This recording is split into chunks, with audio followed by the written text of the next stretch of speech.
2 साल पहले ओलंपिक से माइकल फेल्प्स का हाथ फ्रैक्चर हो गया था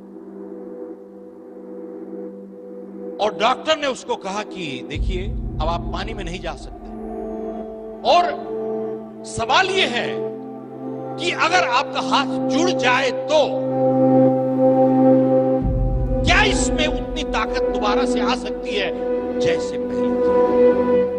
आप ओलंपिक्स में कंपीट कर रहे हो, अड़ोसी पड़ोसी के बच्चों के साथ नहीं कर रहे हो।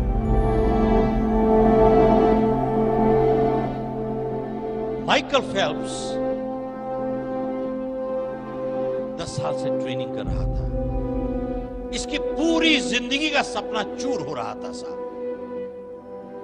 हर रात को इसने सपने लिए साहब। सपने तो जब सोते हैं तभी आते हैं साहब। ध्यान दीजिएगा, आज सपनों की एक नई परिभाषा लेके जाइए। सपने वो नहीं जो नींद में आते हैं, सपने वो होते हैं जो नींद नहीं आने देते हैं साहब। क्या बात है।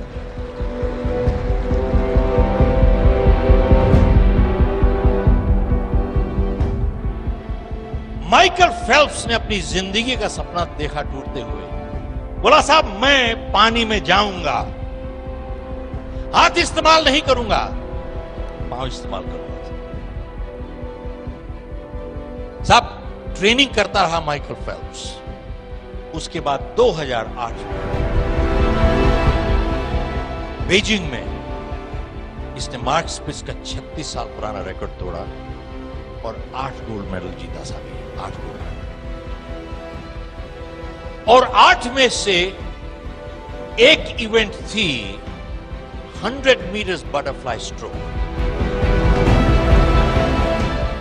अंदाजा लगाइए कि माइकल फेल्प्स और जो दूसरे नंबर पे आया था कितना फासला रह गया था। 100th of a second, एक सेकंड का 100वां हिस्सा। अब साहब कैसे कैलकुलेट करते हैं आप कीजिएगा, मुझे आता नहीं।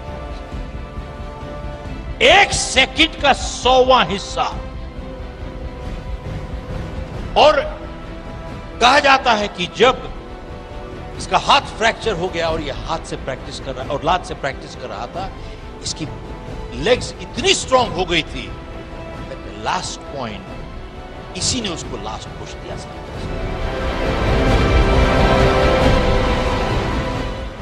आज मैं आपसे इतने लोगों की जीवनियां जब पढ़ते हैं, आज एक सफलता की आपसे एक नई परिभाषा देना चाहता हूं। इन्हीं से सीखा हूं मैं, मेरी नहीं है। Success is not absence of problems, it is overcoming problems.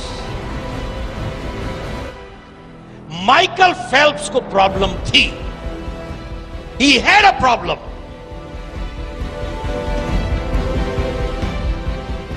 सब समस्या के ना होने को सफलता नहीं कहते, समस्या के ऊपर काबू पाने को सफलता कहते हैं।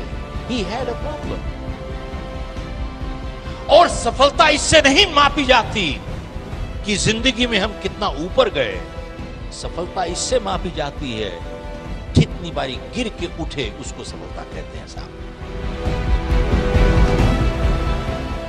सफलता इससे नहीं मापी जाती कि दूसरों के मुकाबले हम कैसा कर रहे हैं। सफलता उससे मापी जाती है कि हम अपनी क्षमता के हिसाब से कैसा कर रहे हैं।